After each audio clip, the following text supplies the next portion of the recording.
TVL continue? À vous de décider. La nomenclatura vacille, les fromages de la République s'étalent partout au grand jour, et quand le pouvoir doute, il se raidit. Quand il ne parvient plus à convaincre, il menace. Quand il perd sa légitimité, il devient dangereux. Alors, l'urgence est là. Faire taire les voix libres avant 2027, telle est la tentation autoritaire du pouvoir. Et TV Liberté est dans leur ligne de mire parce qu'elle refuse le discours officiel et l'uniformisation de l'information.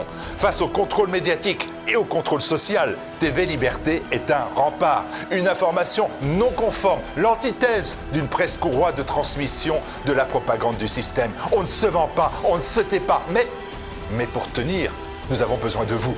Pour TVL, ces prochains jours sont cruciaux. Aidez-nous.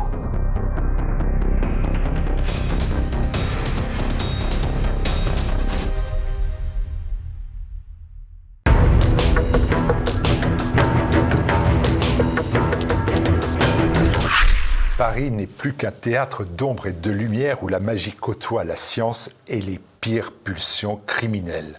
Avec Les Princes de la Nuit, les fantômes de Versailles, Jacques Forjas poursuit sa fresque du XVIIe siècle en révélant la violence et les secrets du royaume de Louis XIV. Un second tome, le premier, le voici, c'était Les Fantômes de Versailles, mais c'est Les Princes de la Nuit dont nous allons parler avec l'auteur, puisque j'ai le plaisir de recevoir l'écrivain et scénariste Jacques Forjas. Bonjour. Bonjour, merci. J'ai dit que vous étiez écrivain, mais aussi scénariste de cinéma et de télévision, avec Laurent Deutsch, avec Jean-Jacques Benex et bien d'autres. Quelle est la vraie valeur ajoutée du scénariste quand il rédige et écrit un roman historique ? Alors, il y a plusieurs réponses que je peux vous donner. La première, c'est que quand on passe à l'écriture, on est dans un autre temps. Au cinéma, on est dans une vitesse. Il faut aller vite. Les images ne sont pas fixes, elles sont en mouvement. Donc, il faut essayer de retrouver dans l'écriture cette même vitesse, ces descriptions rapides, précise, mais où on ne perd pas, entre guillemets, du temps dans de longues explications ou des digressions. Donc ça va beaucoup plus vite. Et moi, ça m'a beaucoup aidé parce que j'ai essayé d'apporter du rythme. Justement, un rythme qui vient du cinéma, en faisant parfois des ellipses, en faisant parfois des scènes qui se rencontrent et qui se choquent entre elles, ce qui donne, si vous voulez, une certaine impatience au lecteur pour voir comment les choses vont arriver. Alors, vous avez situé Les Princes de la Nuit dans le Paris de 1677, où clergé et noblesse se croisent et se croient au-dessus des lois, surtout. Pourquoi le choix de cette époque ? Un mot, 1677, pour moi, si j'avais à résumer en un mot, c'est l'absolutisme de Louis XIV, mais aussi la guerre en Europe et le contrôle des individus. Bien sûr. Alors, pourquoi le XVIIe siècle ? Parce que je trouve que c'est un siècle passionnant. C'est le siècle qui va allumer toutes les mèches des siècles qui vont venir plus tard. Sur le plan, par exemple, des religions, c'est très important parce qu'il y a quand même la révocation de l'Édit de Nantes. C'est tout de même l'affrontement permanent entre les jésuites et les jansénistes. Ce n'est pas rien, cette affaire de Port-Royal. Il y aura le quiétisme qui sera favorisé par Fénelon. Donc, je suis là dans un nœud très important, tout en sachant que ce clergé-là joue un rôle essentiel dans la société et joue un rôle essentiel auprès du roi. Le roi choisira les jésuites à la place des jansénistes et ils vont l'accompagner dans toutes ses décisions de société et de politique. Ça, c'est le premier point. Et puis, ce qui m'intéressait aussi, c'est que sur le plan de la culture, tout le monde le connaît, ce XVIIe siècle, parce que tout le monde connaît Molière, parce que tout le monde connaît Corneille, Racine, Rotrou, enfin... On a le sentiment que tout le monde est là. Et puis après, il y a forcément La Fontaine qui arrive. Il y a Pascal qui pose des questions essentielles sur l'existentiel. Alors, ce XVIIe siècle, il est très riche. Et pour quelqu'un qui veut s'en emparer et y trouver des intrigues, alors là, c'est formidable. Je vais vous extraire du XVIIe siècle pour quelques instants, parce que j'ai dit, ben voilà, une forme d'absolutisme. On a le roi Soleil, on a la guerre en Europe, on a le contrôle des individus. Alors, la question que je me pose, ou que les lecteurs peuvent se poser d'ailleurs, est-ce que ces dynamiques que l'on voit dans le livre, celles des privilèges, celles de la corruption, est-ce qu'elles ont véritablement disparu, ou ces dynamiques ne résonnent-elles pas finalement dans notre époque, avec les tensions de notre époque, Jupiter d'un côté et le roi Soleil de l'autre ? Alors, je vais vous répondre d'une manière globale par rapport à ça. Moi, le roman policier historique, il m'intéresse à condition qu'il ait un effet miroir avec aujourd'hui. Sinon, c'est une œuvre d'antiquaire. Moi, ça ne m'intéresse pas beaucoup. J'aime bien quand les lecteurs disent « Eh ben, tu vois, c'est comme aujourd'hui ». Ou en définitive, pas grand-chose à changer. Et moi, c'est ça qui m'a beaucoup intéressé. C'est les effets miroirs. Par exemple, vous dites la centralisation. Ça va être un des thèmes qui accompagne cette série. C'est-à-dire que le roi et Colbert s'aperçoivent que Paris est une ville, vraiment, on ne peut pas circuler dans Paris, tellement c'est dangereux. Ils s'aperçoivent que c'est bien sûr la ville la plus peuplée d'Europe, il y a 600 000 habitants, il y a 50 000 mendiants dans les rues, avec des hordes d'enfants qui n'ont pas de parents, qui sont abandonnés. Alors il faut régler la police. Et comment peut-on régler la police quand chaque quartier a la sienne ? Quand chaque province a la sienne, et où les jugements des uns ne sont pas les jugements des autres. Donc Colbert et le roi disent, bon, ben maintenant, il faut travailler, il faut faire une police unique et transparente. Voilà, et c'est ça qu'on trouve dans ce sujet. Parce qu'on retrouve déjà la guerre des polices. Hein, absolument, ça sera la guerre des polices, parce que certains disent, la police va pas assez vite, la justice va pas assez vite, donc nous, on va leur régler leur compte à cela. Surtout qu'à l'intérieur du royaume, il y a des gens qui conspirent encore, il y a des gens qui sont fidèles à la fronde et qui n'obéissent pas au roi tout de suite. Alors, autour du ministre Colbert, on l'a évoqué à l'instant, du lieutenant général de la police Larigny, évoluent deux héros de l'ouvrage, les inspecteurs Laruche et Torsac. On apprend dans le livre que ce sont des grands amateurs de canards sur un lit de navet. Je me suis dit c'est peut-être un peu insuffisant pour les qualifier et pour que les téléspectateurs saisissent quelle était la personnalité, qu'est-ce qui construisait ce duo pour qu'il soit tout simplement crédible. Oui, oui. C'est-à-dire que dans le premier livre, j'ai assez insisté sur leur personnalité et je me suis dit, ceux qui auront lu le premier ne voudront peut-être pas relire encore des pages sur... Non, ce qui m'a intéressé chez eux, c'est d'abord comment, sous Louis XIV, on recrutait les policiers. Alors, l'idée qu'ils ont eue avec le lieutenant général de Larigny, c'est lui qui va occuper ce poste pour la première fois. C'est pas un personnage fictif, hein, soyons bien clairs, c'est pas un personnage fictif. Il est au Châtelet, parce que ça va être là le grand hôtel de police, on va dire. C'est un homme qui a fait son droit à Limoges, qui va rester 1 an au tribunal d'Angoulême pour finir à Bordeaux, et c'est là où Colbert le repère, parce qu'il est spécialiste des affaires maritimes. Et comme Colbert avait une passion pour la marine, et cette passion lui venait de Richelieu, il a dit « Oh, celui-là, il est bon, je le prends avec moi ». Il l'a pris, et puis quand le roi a dit « La sécurité dans Paris, il faudra l'éclairer partout, il faudra des éclairages, etc. » Est-ce que vous avez un homme à poigne qui peut me prendre ça ? Et hop, il pense à Larigny, Larigny arrive, premier mandat de Larigny, occupez-vous de la cour des miracles, j'en veux plus. Donc, gros travail de Larigny, qui réussit à faire ce travail. Et à partir de ce moment-là, il faut essayer de créer des commissaires et des inspecteurs. Alors, les commissaires, on achète sa charge, mais ce sont des gens, la plupart du temps, qui sont brillants. Et pour les inspecteurs, on recrute on peut dire, des sous-officiers de l'armée. Parce qu'ils ont une rigueur. Ils ont un entraînement qui dure quelques mois et après, on les projette sur les terrains. Et ça marche très bien. Laruche et Torsac, qu'est-ce qui fait qu'ils sont attachants, singuliers, tout en évoluant dans un univers particulièrement sombre, vous l'avez dit, violent. Violent. C'est-à-dire que ce sont... Je ne veux pas dire que c'est les Dupont, mais ce sont 2 inspecteurs qui ont des visions un peu différentes de la société. Beaucoup de vie ? Oui. Alors, Torsac, lui, son copain, lui dit sans arrêt, « T'aurais pu être un curé ». Il dit « Oui, c'est vrai, j'aurais pu ». Vous avez vu, quand il y a une victime, il fait une prière devant cette victime.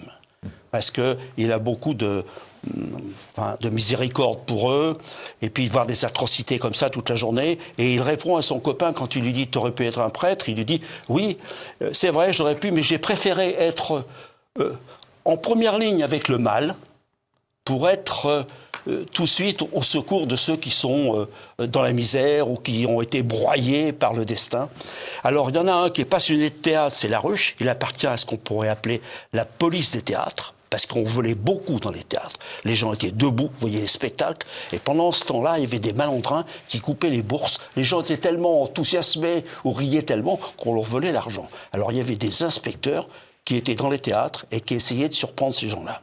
Et puis Torsac, lui aussi, j'en ai parlé tout à l'heure, sa femme est morte. Et puis, comme s'il est profondément religieux, il ne le dit pas.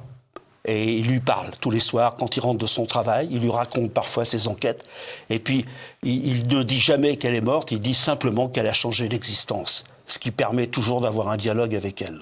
Alors on parle d'atrocité, venons-en à cet univers particulièrement sombre et violent que je décrivais, que vous décriviez aussi bien évidemment.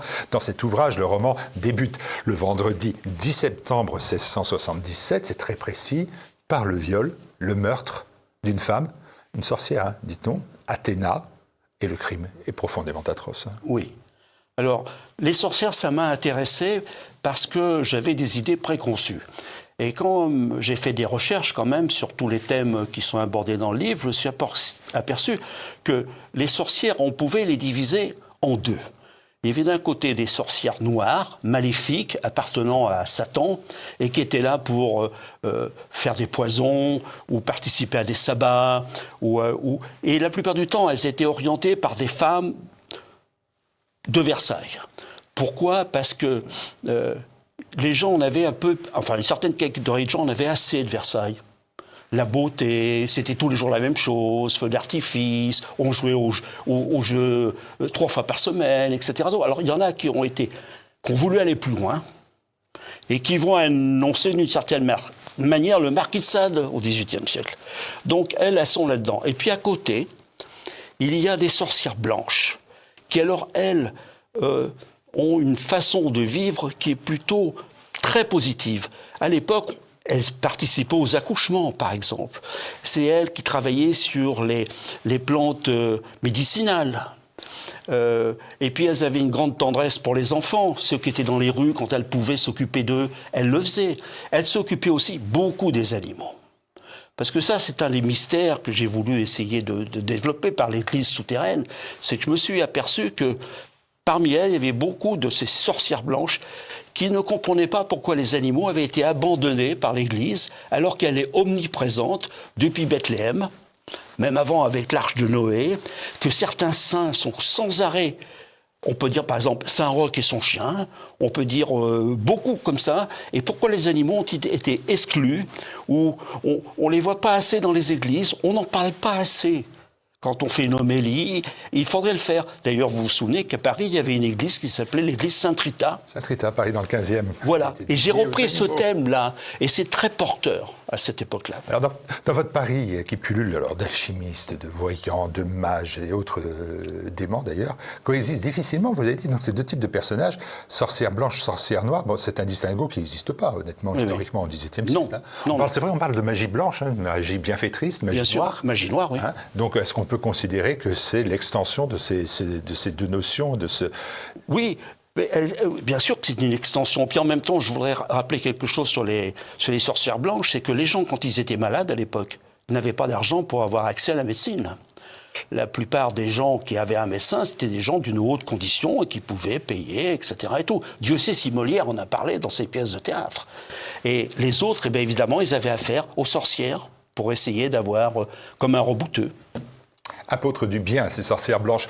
Et donc tout le surnaturel qui, bien évidemment, enrobe votre roman. Hein, c'est une notion essentielle, mais il n'y a pas que cela, parce qu'au-delà, donc, on a bien vu qu'il y a une intrigue policière, on voit bien qu'il y a une notion de surnaturel, il y a aussi une intrigue scientifique autour de l'assassinat, concomitamment à ces femmes, de manière atroce, eh bien, de manière tout aussi atroce, de médecins, et de médecins particuliers qui considèrent que l'âme n'existe pas.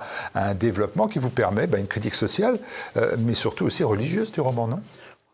Oui, alors pour moi, ce n'est pas une critique religieuse, c'est un transport dans ce temps-là pour bien connaître les opinions, par exemple, des médecins. Il y avait des médecins qui étaient profondément croyants et qui avaient réglé depuis bien longtemps le problème de l'âme. Il y en avait d'autres qui avaient une vision beaucoup plus matérialiste et qui pensaient que l'âme, c'était un organe. Et là, ce sont des médecins d'élite. Hein, et oui, et pourtant, oui. Mais en même temps, qu'est-ce qu'ils veulent ? Ils veulent essayer de se détacher de l'influence de l'Église pour que la médecine joue son propre rôle. Ils croient au progrès.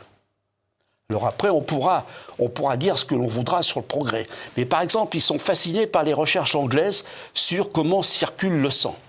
Et ça les fascine. Et, le microscope. Bien sûr. Hollandais. Et alors Colbert, lui, vous savez, Colbert, c'est un personnage extraordinaire par rapport à ça. C'est qu'il disait toujours au roi, oui, sire, vous faites la guerre, mais c'était toujours une guerre militaire. Moi, je fais une guerre, c'est la guerre commerciale. Et ma guerre à moi, elle ne s'arrête jamais. Il me faut les meilleurs dans tous les domaines. Donc il va chercher des médecins en Angleterre, il va chercher des médecins qui travaillent aussi qui travaillent sur le microscope, il va les chercher en Hollande. Vous vous souvenez par exemple pour la Galerie des Glaces à Versailles, il a fallu qu'il aille chercher des Vénitiens. C'est-à-dire qu'en tout domaine, il cherche les élites pour développer derrière et articuler un commerce et une industrie. C'est ça qui m'intéressait, c'était de faire voir les médecins qui étaient un petit peu bombardés de l'extérieur par des découvertes très en amont, une église où il y en a une qui dit « de toute façon, problème de l'homme, ils peuvent toujours chercher, c'est pas de cette manière-là qu'ils vont le découvrir ». D'ailleurs, c'est dit dans le livre. Parce que parfois, il y a un policier qui dit « mais moi, j'y crois pas tellement en l'âme ». Il dit « oui, mais tu as un comportement dans la vie, et avec les plus pauvres et avec les plus nécessiteux, qui me permettent de dire que tu en as une ». Oui, mais sans se dévoiler les intrigues du roman, hein, parce que bien évidemment, je ne vais pas chercher à savoir qui tue ces femmes, qui tue ces médecins et pourquoi. Ça, il faut lire le roman, mais il y a une explication d'ailleurs remarquable pour ça. Il y a quand même, je trouve, une charge clairement critique sur au moins le cléricalisme.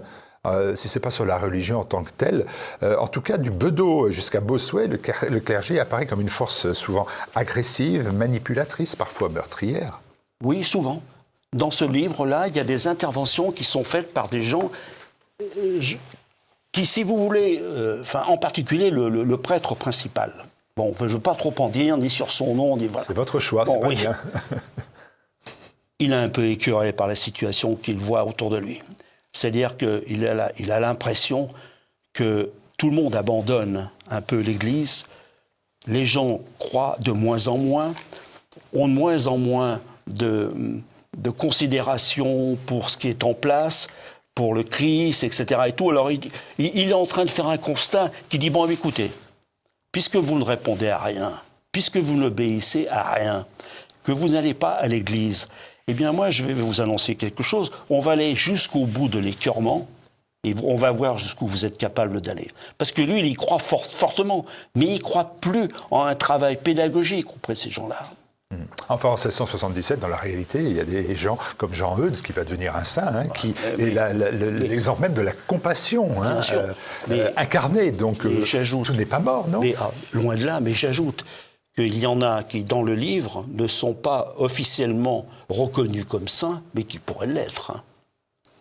Il y a dans le roman un réalisme aussi, et surtout, et ça il faut le dire, une grande précision historique. Ceux qui adorent l'histoire seront ravis que dans ce roman on retrouve des choses très importantes, parce qu'il y a vraiment des détails minutieux sur les lieux, les personnalités, sur la ville, ces personnalités qui ont véritablement existé. En quoi ces détails sont importants pour vous ? On voit aujourd'hui des séries, je pense à Bridgerton, The Great, Versailles, qui ne tiennent plus compte de la réalité historique, mais inventent une autre réalité. Parce que c'est un roman historique. Donc, il y a des gens qui aiment l'histoire.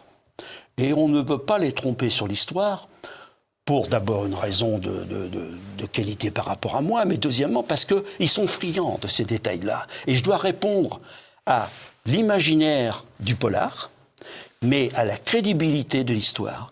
Et la difficulté, quand on écrit un livre comme ça, c'est de trouver le bon équilibre. C'est-à-dire pas 80% d'histoire et 20% de polar, mais un espèce de rapport de 50-50. Dans l'esprit de Jacques Forjas, qu'est-ce qui prévaut ? Est-ce que c'est l'histoire ? Est-ce que c'est l'intrigue policière ? Est-ce que c'est la réflexion scientifique ? Est-ce que c'est la réflexion philosophique ? Parce que Racine, Molière, Bossuet, La Fontaine, sont là, ils sont présents dans l'ouvrage, ils traversent cet ouvrage. Qu'est-ce qui plaît le plus à Jacques Forjas ? Évidemment, quand on a la chance de se promener à Versailles et puis de lire les textes de l'époque, on a tous lu La Fontaine, on a tous lu Molière, on s'aperçoit que ce sont des génies considérables et que ces gens-là, souvent le soir, se réunissaient autour de la même table. Donc, on imagine tout ça, et moi, c'est ça qui m'intéresse le plus. Et puis, approcher le roi, Molière, quand même, était noble, et il a assisté, lui, alors que Colbert, jamais au lever du roi. Donc, tous ces gens-là, si vous voulez, m'ont fasciné, et ils alimentent mon livre. Et ils lui apportent une crédibilité qui est très importante. Et puis, il y a aussi quelque chose qui est important, c'est que c'est des clins d'œil, parce qu'on les a tous étudiés à l'école. on se dit ah oui Molière ou Racine ou voilà. Et ça c'est important. Je contourne la question. Je vous la repose de manière différente. Qu'est-ce qui fait le succès du livre? Parce que par exemple, le premier volume, Les Fantômes de Versailles, il est sorti en livre de poche avant la parution du deuxième volume. Oui. Ça veut dire que le succès, il est là. Alors ce succès, il est dû à quoi? À la citation de Molière, à la sorcière qu'on assassine? Il est dû, j'en sais rien. Il faut rester très modeste par rapport à ça. J'ai pas la clé. Vous avez des retours de vos lecteurs. Le retour des lecteurs, c'est qu'ils ont l'impression qu'ils revisitent une période, d'abord qu'ils aiment tous, ils ont tous été à Versailles. Quand je dédicace par exemple ce livre, tout le monde regarde Versailles. Et d'un seul coup, ça illumine quelque chose pour eux. C'est le cas de le dire. Et les gens, c'est la guerre des Michards, c'est des pièces de théâtre qu'ils ont vues, et puis franchement, on ne parle que des philosophes et des écrivains, mais on pourrait parler de Lully. On pourrait parler du sculpteur Puget. C'est des gens extraordinaires. L'architecture de Versailles, les jardins de Versailles. Il y a un concentré sur la beauté, sur l'exigence, qui est extraordinaire. Scénariste, dites-moi entre nous, vous avez mis tous les ingrédients pour que ça fonctionne, non? Il faut essayer, non? Les gens sont contents. Est-ce que vous êtes content que ça ait fonctionné en se disant, oui, je suis content que ça ait fonctionné. J'ai trouvé le bon équilibre, c'est celui que vous m'avez indiqué. Oui, mais je n'ai pas fait de concession. Vous voyez ce que je veux dire? Je n'ai pas voulu rajouter des scènes qui pourraient être dans l'air du temps. Je savais très bien qu'en parlant de la religion, alors que ce n'est pas forcément ce que moi je pense, mais que j'allais choquer des gens, mais il faut peut-être savoir que ceux qui étaient les plus durs avec les fidèles étaient peut-être ceux qui étaient le plus proches du Christ, parce qu'ils étaient absolument abasourdis. Et vous savez, ils étaient abasourdis par ce qui se passait à Versailles. Ils voyaient des cardinaux qui se comportaient d'une manière ignoble, et ils les dénonçaient eux-mêmes. Et moi, c'est ça qui m'a intéressé. Ce que j'aime pas, c'est l'unité. Dans l'Église, j'ai vu qu'il y avait des choses différentes. Dans la médecine, j'ai vu des choses différentes. On ne peut pas dire « Oh, ils sont tous comme ça ». C'est faux. Ils vont tous à des vitesses différentes. Certains ont des croyances qui ne sont pas à la même hauteur peut-être. D'autres ont des révélations. Vous verrez dans le deuxième, il y a une rencontre entre le roi et le père Lachaise, son confesseur. Et de quoi ils parlent tous les deux, hein. Comment il parle de la mort, comment Louis XIV s'exprime en toute liberté, comment il va parler du fait que c'est un extraordinaire danseur, mais qu'il cède. Il jouait beaucoup de la mandoline, il adorait cet instrument de musique qui n'était pas très aristocratique. Hein. À l'époque, tout le monde préférait le clavecin ou le violon. Lui, il aimait la mandoline. Et il explique comment il a été obligé d'arrêter parce que son statut lui a fait perdre ses passions, là. Et il en parle avec son confesseur. Et ce dont ils parlent tous les deux, c'est extraordinaire. Le roman, il se lit comme d'une traite, c'est mon cas, c'est pour ça que je le dis, grâce à de nombreux rebondissements. Et ça dépeint je reviens à ça, et ce sera ma dernière question, Jacques Forjas, ça dépeint quand même une société où la surveillance, il y a des policiers, des mouches, vous me direz ce que c'est, où la surveillance est omniprésente. Et donc, je vous l'ai dit, très centralisée, très hiérarchisée. Le roi est toujours l'autorité finale, on le voit dans l'ouvrage. Le parallèle est-il possible avec la société contemporaine?